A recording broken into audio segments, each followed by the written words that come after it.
గ్రామీణ ప్రాంతాల్లో పేద ఆడపిల్లలు 10వ తరగతి తర్వాత ఇంటర్ విద్యకు దూరం కాకూడదనే ఉద్దేశంతో గత వైసీపీ ప్రభుత్వం 292 హై స్కూల్ ప్లస్ పాఠశాలలను తీసుకురావడం జరిగిందని ఎమ్మెల్సీ పర్వతిరెడ్డి చంద్రశేఖర్ రెడ్డి అన్నారు.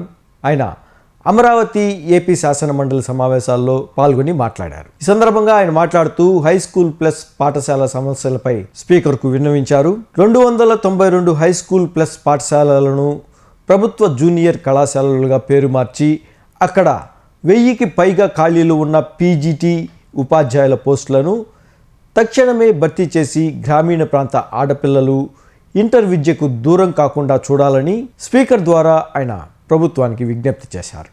నమస్కారం అధ్యక్ష.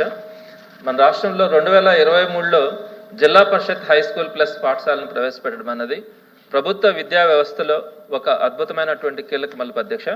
ఈ క్రమంలో పేద గ్రామీణ ఆడపిల్లలకు అందుబాటులో జూనియర్ కళాశాల లేక చదువుకు దూరం కాకూడదన్న ఆలోచనతో ఆ రోజు 292 హై స్కూల్ ప్లస్ పాఠశాలను ప్రారంభించింది.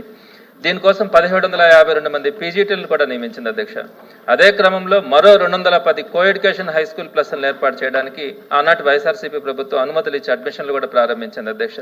దీనివలన సర్వీస్ రూల్స్ కారణంగా జిల్లా పరిషత్ హై స్కూల్ టీచర్లకు తమ సర్వీసులో ప్రమోషన్ లభించక ఎంతో వేదన చెందుతూ ఉండే క్రమంలో వారిలో అర్హత కలిగిన వారికి పీజీటీలుగా ప్రమోషన్లు కలిగే ఒక చక్కటి అవకాశం కూడా ఏర్పడింది అధ్యక్ష. అయితే 2 సంవత్సరాల క్రితం ఏర్పడినటువంటి ప్రభుత్వం 210 కో ఎడ్యుకేషన్ పాఠశాలల్లో పీజీటీల నియామకం చేయక వాటిని నిర్వీర్యం చేయడంతో 210 కో ఎడ్యుకేషన్ పాఠశాలను 2025లో మూసేయడం జరిగింది అధ్యక్ష.